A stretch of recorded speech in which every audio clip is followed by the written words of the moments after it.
Hello DSC aspirant. నేను మీ Chand Basha Nellore. AP DSC psychology ప్రిపరేషన్‌లో భాగంగా సైకాలజీకి సంబంధించి ప్రీవియస్ బిట్స్‌కు సంబంధించి ఇది ఐదో వీడియో. దీంట్లో మనం ఫస్ట్ క్వెషన్ చూసినట్లయితే, ఈ క్రింది వాటిలో వైఖరులు ఏర్పడడానికి ఆధారం కానిది ఏమిటి అని అడిగాడు. ఇక్కడ ఫస్ట్ ఆప్షన్ అనుభవాలను సమైక్యపరచడం, సెకండ్ ఆప్షన్ అనుభవాలను భేదపరచడం, థర్డ్ ఆప్షన్ ఆకస్మిక సంఘటనలు, ఫోర్త్ ఆప్షన్ అందుబాటులో ఉన్న వైఖరులను తిరస్కరించడం. ఇక్కడ వైఖరులు ఏర్పడడానికి ఆధారం కానిది ఏంటంటే ఫోర్త్ ఆప్షన్ అందుబాటులో ఉన్న వైఖరులను తిరస్కరించడం అనేది దీని యొక్క సమాధానం. సెకండ్ క్వశ్చన్ చూసినట్లయితే, ఎరిక్సన్ ప్రకారం చోరోవా విఎస్ అపరాధం అనే మనోసాంఘిక క్లిష్ట పరిస్థితి ఈ వయస్సులో పిల్లల్లో కనబడుతుంది. ఎరిక్సన్ ప్రకారం చోరోవా విఎస్ అపరాధం అనే మనోసాంఘిక క్లిష్ట పరిస్థితి ఈ వయసులో పిల్లవాడిలో కనబడుతుంది. 1.5 నుంచి 3 సంవత్సరాలు, సెకండ్ ఆప్షన్ 6 నుంచి 12 సంవత్సరాలు, థర్డ్ ఆప్షన్ 3 నుంచి 6 సంవత్సరాలు, ఫోర్త్ ఆప్షన్ 12 నుంచి 20 సంవత్సరాలు. వీడియోను పోస్ట్ చేసి మీ యొక్క సమాధానాన్ని కామెంట్ రూపంలో పెట్టండి. దీని యొక్క సమాధానం చూసినట్లయితే 3 నుంచి 6 సంవత్సరాల వయసులో పిల్లవాడిలో చోరవ అపరాధ భావన అనే మనోసాంఘిక క్లిష్ట పరిస్థితి అనేది పిల్లవాడిలో కనబడుతుంది. మూడో క్వశ్చన్ చూసినట్లయితే, విద్యార్థి అభ్యసనపై ప్రభావితం చూసే సాంఘిక కారకం కానిది ఏమిటి అని అడిగాడు. విద్యార్థి అభ్యసనపై ప్రభావితం చూపే సాంఘిక కారకం కానిది అడిగాడు.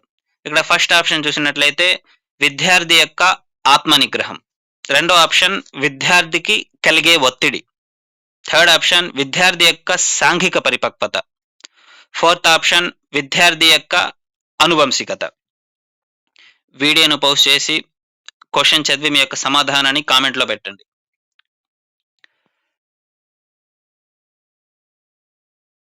దీని యొక్క సమాధానం చూసినట్లయితే విద్యార్థి యొక్క అనువంశికత అంటే ఫోర్త్ ఆప్షన్ అనేది దీని యొక్క సమాధానం. తర్వాత 4వ క్వశ్చన్ చూసినట్లయితే, సాంఘిక నేర్పరులుగా పిలువబడేవారు ఎవరు? సాంఘిక నేర్పరులుగా పిలువబడేవారు ఎవరు అని అడిగాడు. ఇక్కడ ఫస్ట్ ఆప్షన్ చూసినట్లయితే వ్యక్తంతర ప్రజ్ఞ కలవారు, సెకండ్ ఆప్షన్ ప్రకృతి సంబంధ ప్రజ్ఞ కలవారు, థర్డ్ ఆప్షన్ శారీరక స్పర్శాత్మక ప్రజ్ఞ కలవారు, ఫోర్త్ ఆప్షన్ వ్యక్తంతర్గత ప్రజ్ఞ కలవారు. దీని యొక్క సమాధానాన్ని కామెంట్ రూపంలో పెట్టండి. దీని యొక్క సమాధానాన్ని మనం చూసినట్లయితే వ్యక్తంతర ప్రజ్ఞ కలవారు సాంఘిక నేర్పరులుగా పిలువబడతారు. వ్యక్తంతర ప్రజ్ఞ గలవారు సాంఘిక నేర్పరులుగా పిలువబడతారు. కావున దీని యొక్క సమాధానం 1. 5వ క్వశ్చన్ చూసినట్లయితే, శారీరక శిక్షాపరంగా నైతికత అంచనా వేయబడు కోల్బర్గ్ నైతిక వికాస స్థాయి ఏమిటి అని అడిగాడు. శారీరక శిక్షాపరంగా నైతికతను అంచనా వేయబడు కోల్బర్గ్ నైతిక వికాస స్థాయి ఏందని అడిగాడు. ఇక్కడ ఫస్ట్ ఆప్షన్ చూసినట్లయితే పూర్వ సాంప్రదాయ నైతికత, సెకండ్ ఆప్షన్ ఉత్తర సాంప్రదాయ నైతికత, థర్డ్ ఆప్షన్ సాంప్రదాయ నైతికత, ఫోర్త్ ఆప్షన్ సహజ సాంప్రదాయ నైతికత. మీ యొక్క సమాధానాన్ని కామెంట్ రూపంలో పెట్టండి. దీని యొక్క సమాధానము ఫస్ట్ ఆప్షన్ పూర్వ సాంప్రదాయ నైతికత. శారీరక శిక్షాపరంగా నైతికత అంచనా వేయబడు స్థాయి ఏంటంటే పూర్వ సాంప్రదాయ నైతికత స్థాయి. మనం ఇప్పుడు దీంట్లో మొత్తం 30 ప్రశ్నలకు సమాధానాలు చెప్పడం జరుగుతుంది. మీరు ఈ 30 ప్రశ్నలకు ఎన్ని ప్రశ్నలు కరెక్ట్ ఆన్సర్ పెట్టారో కామెంట్ రూపంలో తెలపండి. తర్వాత 6వ క్వశ్చన్ చూసినట్లయితే, దృష్టిలోపం ఉన్నప్పటికీ హెలెన్ కెల్లర్ గొప్ప రచయితగా పేరు సంపాదించుకోవడంలో రక్షక తంత్రం ఏమి ఉంది? దృష్టిలోపం ఉన్నప్పటికీ హెలెన్ కెల్లర్ గొప్ప రచయితగా పేరు సంపాదించడంలోని రక్షక తంత్రం ఏమిటి అని అడిగాడు. ఇక్కడ ఫస్ట్ ఆప్షన్ చూసినట్లయితే తాదాత్మీకరణం, సెకండ్ ఆప్షన్ విస్థాపనం, థర్డ్ ఆప్షన్ పరిహారం, ఫోర్త్ ఆప్షన్ ప్రతిగమనం. మీ యొక్క సమాధానాన్ని కామెంట్లో పెట్టండి. దీని యొక్క సమాధానం చూసినట్లయితే 3 అంటే పరిహారం అనేది దీని యొక్క సమాధానం అవుతుంది.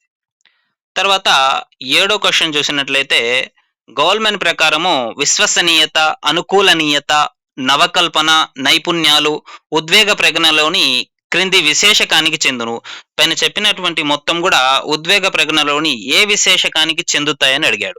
ఇక్కడ ఫస్ట్ ఆప్షన్ చూసినట్లయితే స్వీయ అవగాహన, సెకండ్ ఆప్షన్ స్వీయ ప్రేరణ, థర్డ్ ఆప్షన్ స్వీయ నియంత్రణ, ఫోర్త్ ఆప్షన్ సహానుభూతి. మీ యొక్క సమాధానాన్ని కామెంట్లో పెట్టండి. ఇక్కడ దీని యొక్క సమాధానం చూసినట్లయితే 3వ ఆప్షన్ స్వీయ నియంత్రణ. పైన తెలిపినటువంటి కారకాలు మొత్తము స్వీయ నియంత్రణలో భాగము. తర్వాత 8వ క్వెషన్ ఎత్తైన స్థలాలు, భవనాలు అంటే ఉన్న భయం ఈ రకమైన భీతికి చెందినది. ఎత్తైన స్థలాలు, భవనాలు అంటే ఉన్న భయం ఈ రకమైనటువంటి భీతికి చెందినది. ఫస్ట్ ఆప్షన్ ఉన్నత స్థల భీతి, సెకండ్ ఆప్షన్ ఏకాంత భీతి, థర్డ్ ఆప్షన్ సమృత భీతి, ఫోర్త్ ఆప్షన్ రుధిర భీతి. చాలా సింపుల్ క్వశ్చన్. మీ యొక్క సమాధానాన్ని కామెంట్లో పెట్టండి. దీని యొక్క సమాధానం చూసినట్లయితే ఫస్ట్ ఆప్షన్ ఉన్నత స్థల భీతి. తర్వాత 9వ క్వశ్చన్ చూసినట్లయితే వస్తునిష్టత అధికంగా ఉండే పద్ధతి ఏమిటి? వస్తునిష్టత అధికంగా ఉండేటటువంటి పద్ధతి ఏమిటి అని అడిగాడు. ఇక్కడ ఆప్షన్స్ చూసినట్లయితే అంతః పరిశీలన పద్ధతి, సెకండ్ ఆప్షన్ ప్రయోగాత్మక పద్ధతి, థర్డ్ ఆప్షన్ పరిశీలన పద్ధతి, ఫోర్త్ ఆప్షన్ పరిపృచ్ఛ పద్ధతి. దీని యొక్క సమాధానాన్ని కామెంట్లో పెట్టండి. దీని యొక్క సమాధానం చూసినట్లయితే ప్రయోగాత్మక పద్ధతి అనేది అత్యధిక వస్తునిష్టత కలిగినటువంటి పద్ధతి. తర్వాత 10వ క్వశ్చన్ చూసినట్లయితే విద్యార్థుల సాధనపై స్మృతి ప్రభావం అనే ప్రయోగంలో పరతంత్ర చరం ఏమిటి అని అడిగాడు. విద్యార్థుల సాధనపై స్మృతి ప్రభావం అనే ప్రయోగంలో పరతంత్ర చరం ఏమిటి అని అడిగాడు. ఇక్కడ ఆప్షన్స్ చూసినట్లయితే ఫస్ట్ ఆప్షన్ విద్యార్థుల సాధన, సెకండ్ ఆప్షన్ స్మృతి, థర్డ్ ఆప్షన్ ఆరోగ్యం, ఫోర్త్ ఆప్షన్ ఇంటి పని. మీ యొక్క సమాధానాన్ని కామెంట్లో పెట్టండి. దీని యొక్క సమాధానము విద్యార్థుల సాధన. విద్యార్థుల సాధనపై స్మృతి ప్రభావం అనే ప్రయోగంలో పరతంత్ర చరమొచ్చి విద్యార్థుల సాధన అవుతుంది. 11వ క్వశ్చన్ చూసినట్లయితే శిశువు భాషాగ్రహణ ఉపకరణము ల్యాడ్తోనే జన్మిస్తాడని వ్యక్తీకరించిన మనోవిజ్ఞాన శాస్త్రవేత్త ఎవరు? అంటే శిశువు పుట్టుకతోనే భాషాగ్రహణ ఉపకరణమైనటువంటి ల్యాడ్తో జన్మిస్తాడని చెప్పినటువంటి శాస్త్రవేత్త ఎవరు అని అడిగాడు. ఇక్కడ ఆప్షన్ చూసుకున్నట్లయితే బండూరా, చోమ్స్కీ, రోజర్స్, వైగోట్స్కీ. దీని యొక్క సమాధానాన్ని కామెంట్లో పెట్టండి. చాలా సింపుల్ క్వశ్చన్ ఇది. పిల్లవాడు భాషాగ్రహణ ఉపకరణంతోనే పుడతారని చెప్పినటువంటి శాస్త్రవేత్త నోమ్ చామ్స్కీ. ఓకే. తర్వాత 12వ క్వశ్చన్ సమగ్ర మూర్తిమత్వం గల వ్యక్తి లక్షణం. సమగ్ర మూర్తిమత్వం గల వ్యక్తి లక్షణం ఏమిటి అని అడిగాడు. ఇక్కడ ఆప్షన్స్ చూసినట్లయితే ఫస్ట్ ఆప్షన్ అసహనం, సెకండ్ ఆప్షన్ నిరాశ, థర్డ్ ఆప్షన్ సాంఘిక అస్థిరత్వం, ఫోర్త్ ఆప్షన్ ముందు చూపు. చాలా సింపుల్ క్వశ్చన్ ఇది. దీని యొక్క సమాధానాన్ని కామెంట్లో పెట్టండి. దీని యొక్క సమాధానం చూసినట్లయితే ఫోర్త్ ఆప్షన్ ముందు చూపు. సమగ్ర మూర్తిమత్వం గల వ్యక్తి యొక్క లక్షణం ఏమిటి? ఈ నాలుగిట్లో ముందు చూపు అనేది సమగ్ర మూర్తిమత్వం గల వ్యక్తి యొక్క లక్షణం అవుతుంది. తర్వాత 13వ క్వశ్చన్ చూసినట్లయితే పియాజే సంజ్ఞానాత్మక వికాస సిద్ధాంతం తరగతి అన్వయానికి సంబంధించి సరికాని ప్రవచనం ఏమిటి అడిగాడు. ఫస్ట్ ఆప్షన్ సమాధానం కంటే ప్రక్రియ ముఖ్యం, సెకండ్ ఆప్షన్ అభ్యసన సంసిద్ధతను బట్టి పాఠ్యాంశాన్ని బోధించుట, థర్డ్ ఆప్షన్ పిల్లలను పెద్దల వలె ఆలోచించే విధంగా తయారు చేయడం, ఫోర్త్ ఆప్షన్ అభివృద్ధి పురోగతిలో వ్యక్తిగత తారతమ్యతను అంగీకరించడం. దీని యొక్క సమాధానాన్ని కామెంట్లో పెట్టండి. దీని యొక్క సమాధానం చూసినట్లయితే పిల్లలను పెద్దల వలె ఆలోచించే విధంగా తయారు చేయడం. పిల్లలను పెద్దల వలె ఆలోచించే విధంగా తయారు చేయడం అనేది ఈ పియాజే సంజ్ఞానాత్మక వికాస సిద్ధాంతానికి సంబంధించి సరికాని ప్రవచనం అవుతుంది. తర్వాత 14వ క్వశ్చన్ చూసినట్లయితే శిశువు స్వతంత్రంగా చేయగలిగిన సామర్థ్యానికి ఎక్కువ జ్ఞానం కలిగిన వారి సహకారంతో చేయగలిగిన సామర్థ్యానికి మధ్య గల తేడాను ఏమని పిలుస్తారు అని అడిగాడు. ఓకే. ఆప్షన్స్ చూసుకున్నట్లయితే ఫస్ట్ ఆప్షన్ సామీప్య వికాస మండలం, సెకండ్ ఆప్షన్ దూరస్థ వికాస మండలం, థర్డ్ ఆప్షన్ మధ్యస్థ వికాస మండలం, ఫోర్త్ ఆప్షన్ తాత్కాలిక వికాస మండలం. ఇది కూడా చాలా ఇంపార్టెంట్. దీని యొక్క సమాధానం కామెంట్లో పెట్టండి. దీని యొక్క సమాధానాన్ని చూసినట్లయితే మనము సామీప్య వికాస మండలం, దీన్నే మనం ఇంగ్లీష్లో జోన్ ఆఫ్ ప్రాక్సిమల్ డెవలప్మెంట్ అంటాం. ఓకే. తర్వాత 15వ క్వశ్చన్ చూసినట్లయితే ప్రయోగాలు చేయడము, అభినయించడం ద్వారా సులభంగా అభ్యసించే వారిని గిల్ఫర్డ్ క్రింది ఏ రకంగా వర్ణించాడు అని చెప్పాడు. దీంట్లో ఆప్షన్స్ చూసినట్లయితే ఫస్ట్ శారీరక స్పర్శాత్మక అభ్యాసకులు, సెకండ్ ఆప్షన్ శ్రవణ అభ్యాసకులు, థర్డ్ ఆప్షన్ దృశ్య అభ్యాసకులు, ఫోర్త్ ఆప్షన్ ప్రత్యేక అభ్యాసకులు. దీని యొక్క సమాధానం కామెంట్లో పెట్టండి. దీని యొక్క సమాధానం శారీరక స్పర్శాత్మక అభ్యాసకులు. గిల్ఫర్డ్ ప్రకారము ప్రయోగాలు చేయడము, అభినయించడం అనే లక్షణాలు ఎవరు కలిగి ఉన్నారంటే శారీరక స్పర్శాత్మక అభ్యాసకులు కలిగి ఉన్నారు. తర్వాత 16వ క్వశ్చన్ చూసినట్లయితే అంతర్దృష్టి అభ్యసనకు సంబంధించిన తరగతి అన్వయానికి వ్యతిరేక భావన ఏమిటి అడిగాడు. ఫస్ట్ ఆప్షన్ చూసినట్లయితే డ్రిల్లింగ్ ను ప్రోత్సహించడం, సెకండ్ ఆప్షన్ విద్యార్థుల్లో జ్ఞాన నిర్మాణం జరిగేలా చేయాలి, థర్డ్ ఆప్షన్ విద్యార్థులను అభ్యసనం వైపు ప్రేరేపించాలి, ఫోర్త్ ఆప్షన్ భాగాల కన్నా అంశాల మొత్తానికి ప్రాధాన్యత ఇవ్వాలి. చాలా సింపుల్ క్వశ్చనే. మీ యొక్క సమాధానాన్ని కామెంట్లో పెట్టండి. దీని యొక్క సమాధానం చూసినట్లయితే డ్రిల్లింగ్ ను ప్రోత్సహించాలి అంటే ఫస్ట్ ఆప్షన్ అనేది దీనికి సంబంధించిన సమాధానం. 17వ క్వశ్చన్ చూసినట్లయితే కుడివైపు స్టీరింగ్ గల వాహనాన్ని నడిపే అలవాటు గల డ్రైవర్ కు హఠాత్తుగా ఎడమవైపు స్టీరింగ్ గల వాహనం ఇవ్వడం అనేది జరిగింది. ఇక్కడ జరిగే అభ్యసన బదలాయింపు రకం ఏమిటి అడిగాడు. ఇది చాలా సింపుల్ క్వశ్చనే. దీని ఆప్షన్ చూసినట్లయితే ప్రతికూల బదలాయింపు, సెకండ్ ఆప్షన్ అనుకూల బదలాయింపు, థర్డ్ ఆప్షన్ శూన్య బదలాయింపు, ఫోర్త్ ఆప్షన్ ద్విపార్శ్వ బదలాయింపు. మీ యొక్క సమాధానాన్ని కామెంట్లో పెట్టండి. దీని యొక్క సమాధానం ఫస్ట్ ఆప్షన్ ప్రతికూల బదలాయింపు. అంతే కదా, ఇది పూర్తిగా రివర్స్ గా ఉంది కాబట్టి ఇది ప్రతికూల బదలాయింపు అవుతుంది. తర్వాత 18వ క్వశ్చన్ చూసినట్లయితే పావ్లోవ్ ప్రయోగంలో నిబంధన జరిగి ప్రయోగాన్ని విరమించిన కొన్ని రోజులకు మరలా నిబంధిత ఉద్దీపనకు, నిబంధిత ప్రతిస్పందనకు అప్రయత్నంగా రావడాన్ని ఇలా పిలుస్తారు. ఇక్కడ ఆప్షన్ చూసినట్లయితే ఫస్ట్ ఆప్షన్ విరమణము, సెకండ్ ఆప్షన్ అయత్న సిద్ధ స్వాస్థము, థర్డ్ ఆప్షన్ ఉన్నత క్రమ నిబంధనం, ఫోర్త్ ఆప్షన్ విచక్షణ. ఇది కూడా చాలా సింపుల్ క్వశ్చన్. ఆ సిద్ధాంతాన్ని చక్కగా అర్థం చేసుకుంటే చాలా సింపుల్ గా దీన్ని మనం పెట్టవచ్చు. దీని యొక్క సమాధానం ఆప్షన్ 2 అయత్న సిద్ధ స్వాస్థము. తర్వాత 19వ క్వశ్చన్ చూసినట్లయితే బోధనా యంత్రం కింది సిద్ధాంత ఫలితము. బోధనా యంత్రం అనేది ఏ సిద్ధాంతం యొక్క ఫలితం అని అడిగాడు. ఇక్కడ సిద్ధాంతాలు ఇచ్చారు, కింద చూద్దాము. ఆప్షన్ 1 సాంప్రదాయ నిబంధనం, ఆప్షన్ 2 యత్నదోష అభ్యసనం, ఆప్షన్ 3 కార్యసాధక నిబంధనం, ఆప్షన్ 4 అంతర్దృష్టి అభ్యసనము. ఈ బోధనా యంత్రం అనేది ఏ సిద్ధాంతం యొక్క ఫలితము? మీ యొక్క సమాధానాన్ని కామెంట్లో పెట్టండి. దీని యొక్క సమాధానము ఆప్షన్ 3 కార్యసాధక నిబంధనము. తర్వాత 20 క్వశ్చన్ చూసినట్లయితే బండూరా సాంఘిక అభ్యసనంలో సోపానాల సరైన వరుస క్రమాన్ని తెలపండి అని చెప్పాడు.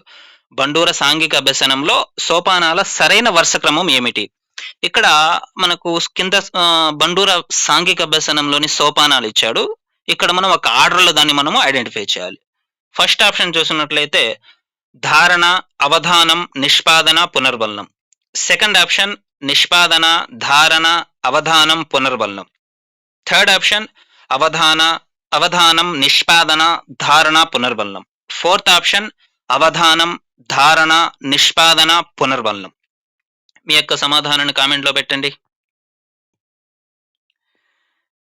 దీని యొక్క సమాధానం చూసినట్లయితే ఫోర్త్ ఆప్షన్ అవధానం, ధారణ, నిష్పాదన, పునర్బలనం అనేది బండూరా సాంఘిక అభ్యసనంలో వరుస క్రమంలో కలిగినటువంటి సోపానాలు ఇవి.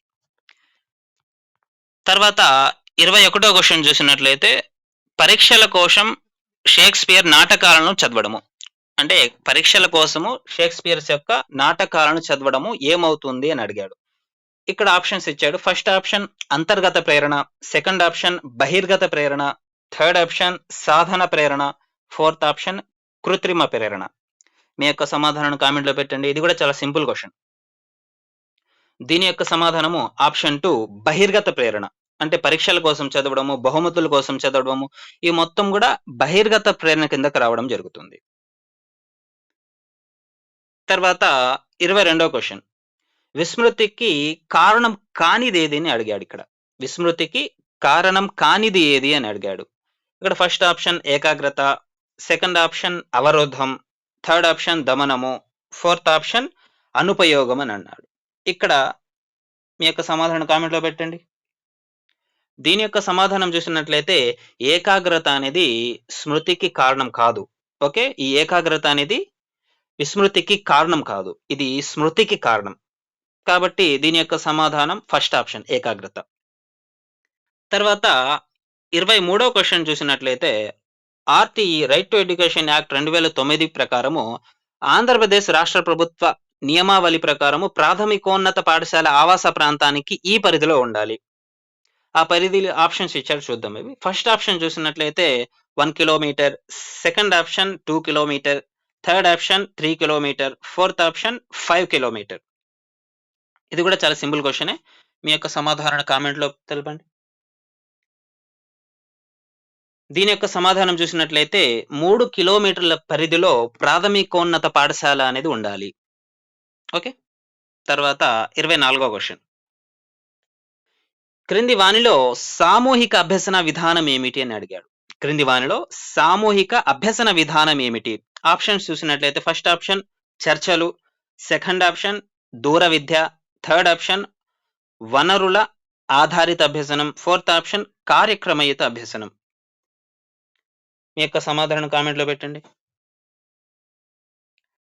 దీని యొక్క సమాధానం చూసినట్లయితే చర్చలు అనేవి సామూహిక అభ్యసన విధానానికి ఉదాహరణగా చెప్పుకోవచ్చు.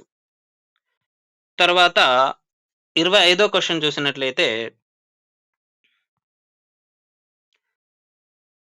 సహయార్థికి తన సమస్యను తానే పరిష్కరించుకునే సామర్థ్యము, వివేచన ఉన్నాయని వాటిని ఉపయోగించుకునేందుకు కావలసిన సహాయాన్ని మాత్రమే మంత్రణకుడు అందిస్తే సరిపోతుందని ప్రతిపాదన నిర్మించబడిన మంత్రణ విధానం ఏమిటి అని అడిగాడు ఇక్కడ. దీని యొక్క ఆప్షన్స్ చూసినట్లయితే నిర్దేశక మంత్రణ విధానము, సెకండ్ ఆప్షన్ అనిర్దేశిక మంత్రణ విధానము, థర్డ్ ఆప్షన్ శ్రేష్ఠ గ్రహణ మంత్రణ విధానం, ఫోర్త్ ఆప్షన్ అధికారయుత మంత్రణ విధానం. మీ యొక్క సమాధానాన్ని కామెంట్‌లో తెలపండి. ఇది కొద్దిగా డిఫికల్ట్ క్వెషన్ ఇది. క్లియర్‌గా అర్థం చేసుకొని మీ యొక్క సమాధానాన్ని కామెంట్‌లో తెలపండి. దీని యొక్క సమాధానం చూసినట్లయితే ఆప్షన్ 2 అనిర్దేశిక మంత్రణ విధానం. తర్వాత 26వ క్వెషన్ చూసుకున్నట్లయితే హీథర్ సిద్ధాంతం ప్రకారము అన్వేషణాత్మక అభ్యసనంలో మొదటి స్థాయి ఏమిటి అడిగాడు. ఇక్కడ ఆప్షన్స్ చూసుకున్నట్లయితే ఫస్ట్ ఆప్షన్ నిర్మాణాత్మక విచారణ, సెకండ్ ఆప్షన్ నిర్ధారణ విచారణ, థర్డ్ ఆప్షన్ మార్గనిర్దేశక విచారణ, ఫోర్త్ ఆప్షన్ నిజమైన నిర్ధారణ. క్వెషన్ అర్థం చేసుకొని మీ యొక్క సమాధానాన్ని కామెంట్‌లో పెట్టండి. దీని యొక్క సమాధానం చూసుకున్నట్లయితే ఆప్షన్ 2 నిర్ధారణ విచారణ అనేది హీథర్ సిద్ధాంతం ప్రకారము అన్వేషణాత్మక అభ్యసనంలో మొదటి స్థాయి. నిర్ధారణ విచారణ అవుతుంది. ఓకే.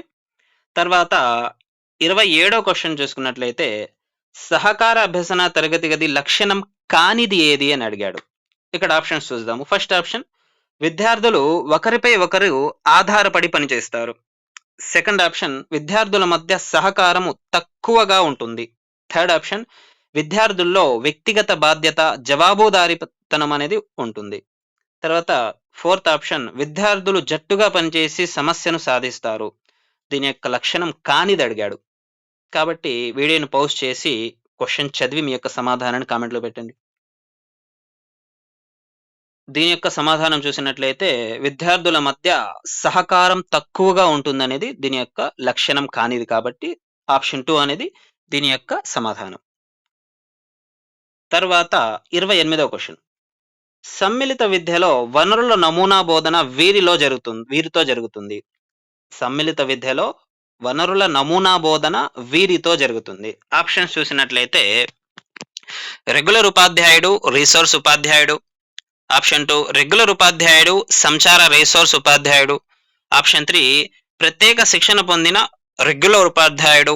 ఆప్షన్ 4 దూర విద్యా కార్యక్రమాల ద్వారా బోధన జరగడం అనేది చెప్పాడు. ఇక్కడ వీడియో పోస్ట్ చేసి మీ యొక్క సమాధానాన్ని పెట్టండి.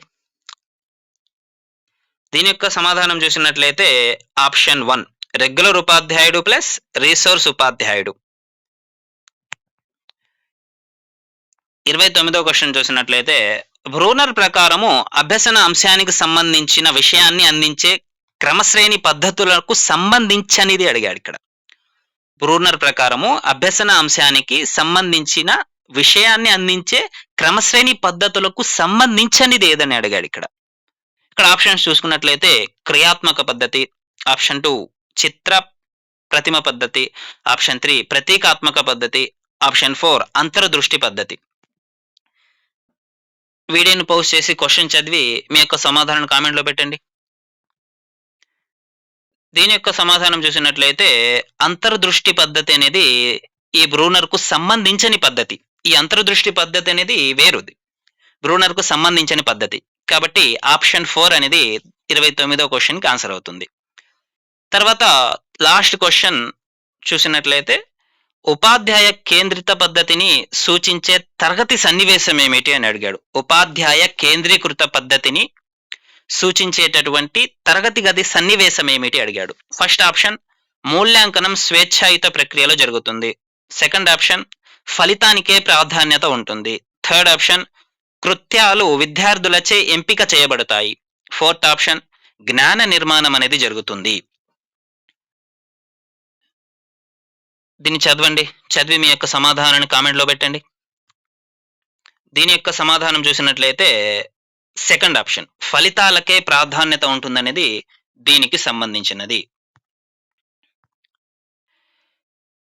ఇప్పుడు మీరు 30 క్వశ్చన్స్ విన్నారు కదా, విని మీరు సమాధానాలు కూడా పెట్టారు కదా. ఈ 30కి మీకు ఎన్ని మార్కులు వచ్చాయో కామెంట్ రూపంలో తెలియజేయండి. వీటికి సంబంధించినటువంటి సమాధానాలు ఇంతకు ముందు ప్రీవియస్ అప్లోడ్ చేసిన వీడియోస్ యొక్క సమాధానాలు కీను నేను మన యూట్యూబ్ కమ్యూనిటీలో పోస్ట్ చేస్తాను. ఈ వీడియో మీకు నచ్చినట్లయితే ఈ వీడియోను లైక్ చేయండి, షేర్ చేయండి, మన ఛానల్ని సబ్స్క్రైబ్ చేసుకోండి.